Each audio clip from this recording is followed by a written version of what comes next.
Namasté, je suis Sandrine Muller-Board, je suis guérisseuse. Nous allons aborder le petit film d'aujourd'hui sur le premier chakra qui s'appelle le chakra racine.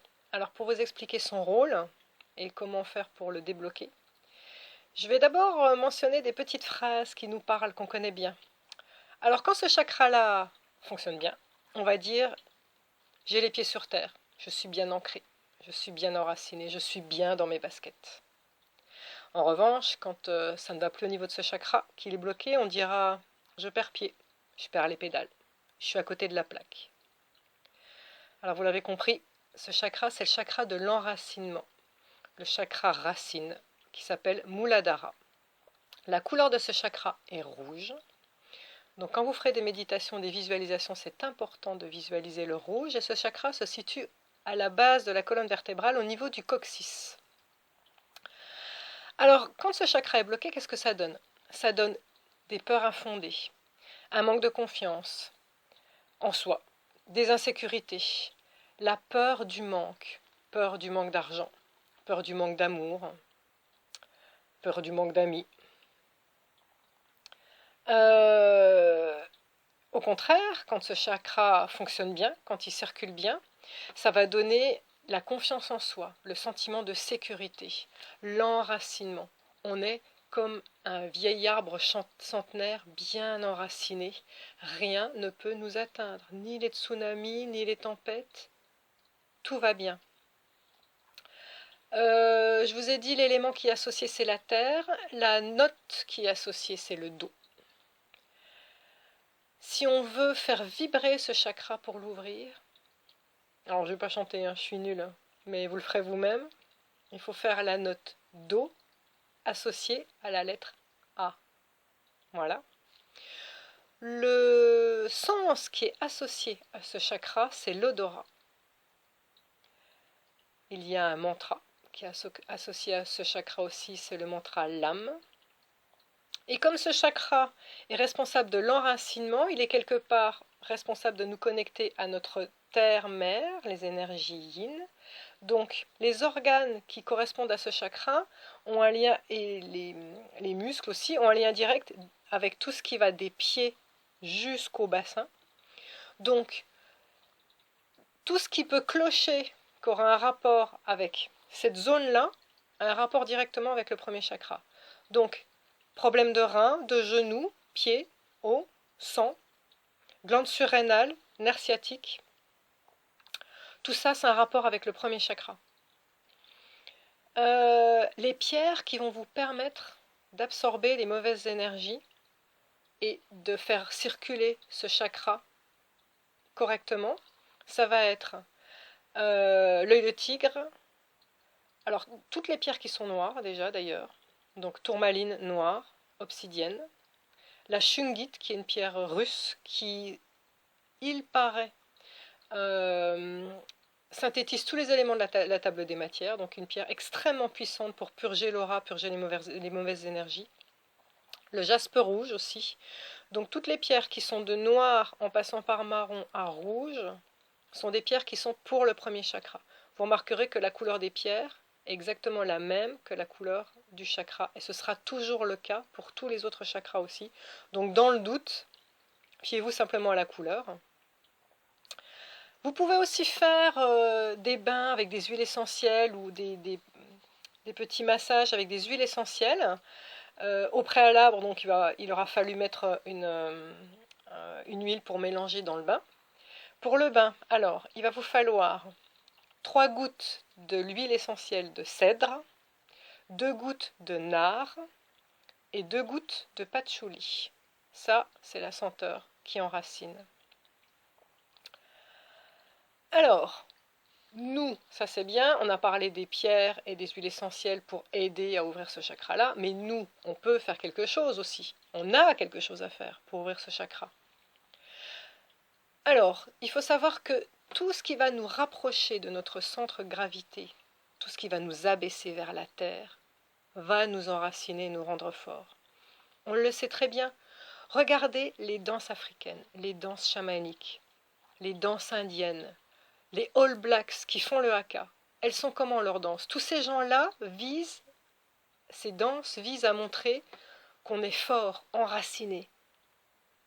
Les All Blacks, leur danse, elle dit « je vais t'écrabouiller, je suis plus fort que toi ».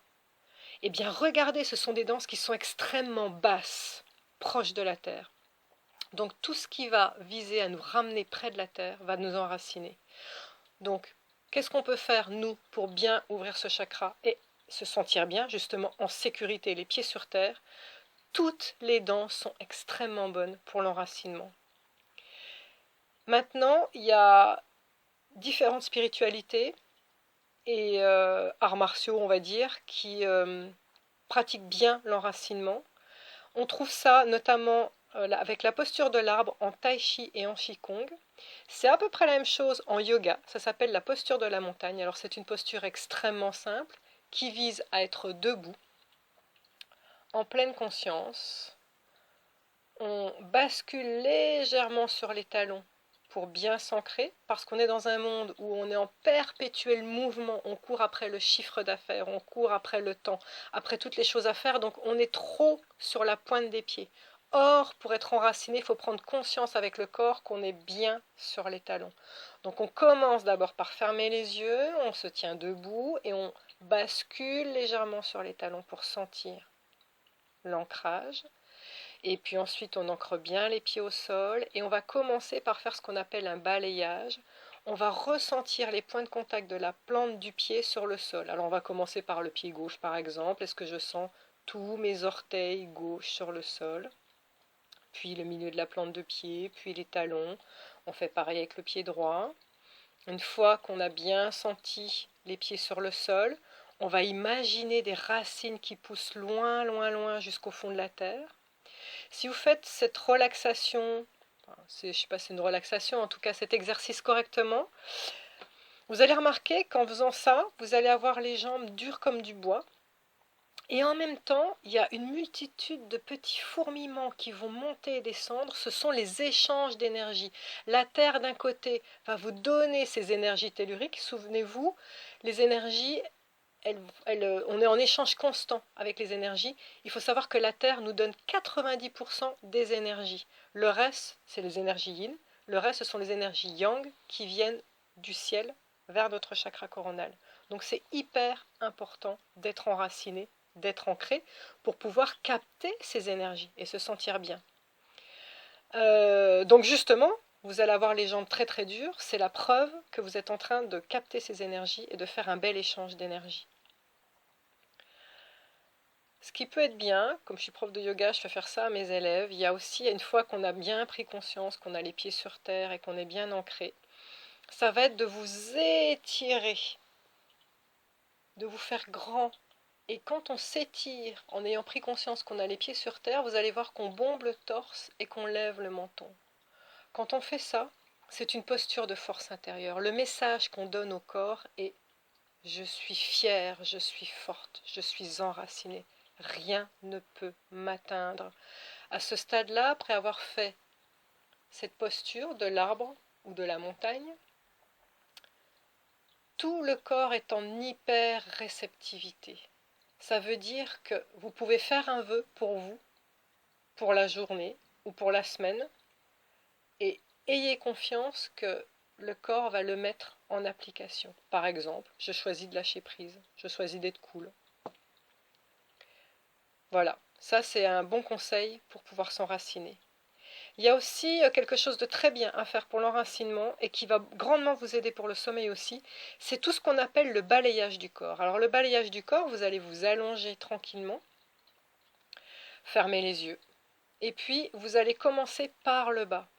C'est hyper important de commencer par le bas et vous allez sentir les points de contact des pieds sur le sol. Prenez le temps de bien les ressentir.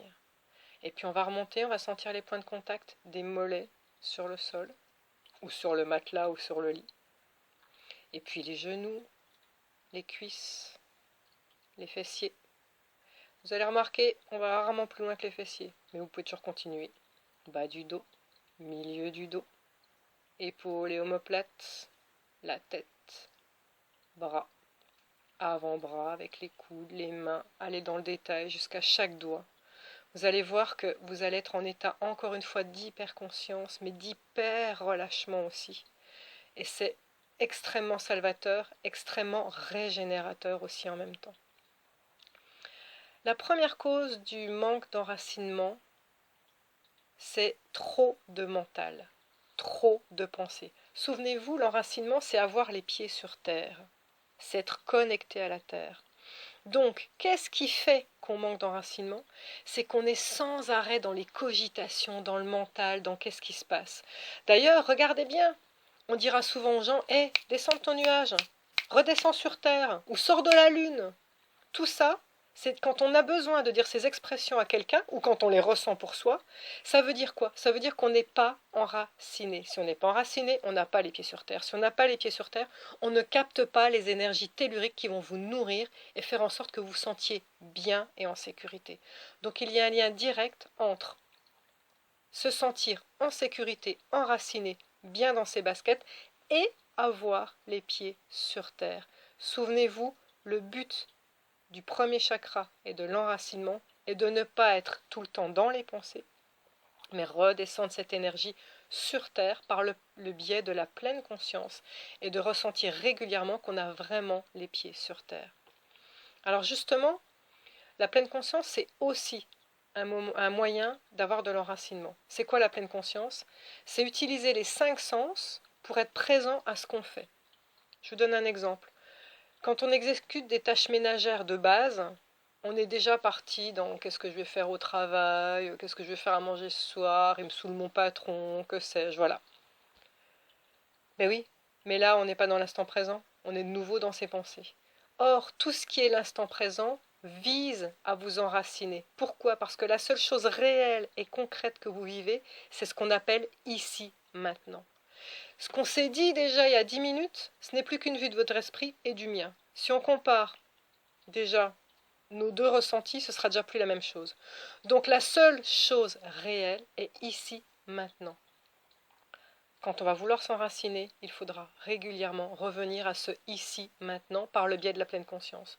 Donc ça veut dire quoi? Par exemple, je suis en train de conduire, et je me rends compte que là, je suis partie dans des délires, voilà, de qu'est-ce que je vais faire plus tard, oh, et pourquoi j'ai dit ça au travail, c'était ridicule. Bon, là voilà, je suis plus dans ici maintenant. Si je suis dans le futur ou dans le passé, je suis plus dans ici maintenant.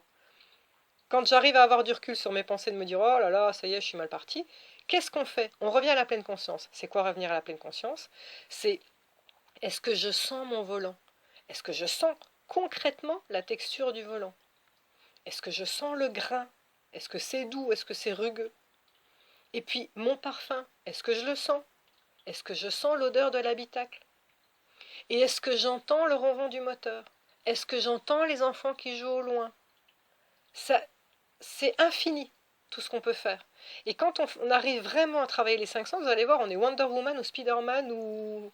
Voilà, on est un super-héros parce qu'on a des hyper-perceptions qu'on n'avait plus avant. On est reconnecté avec soi, reconnecté avec son corps et reconnecté à la terre qui vous enracine. D'où ce sentiment de sécurité, de stabilité. Rien ne peut m'atteindre. Je sais qui je suis au plus profond de moi. Et ça, c'est important. Premier chakra, c'est fini. Rendez-vous pour le deuxième, chakra sacré, dans le prochain film. Namasté.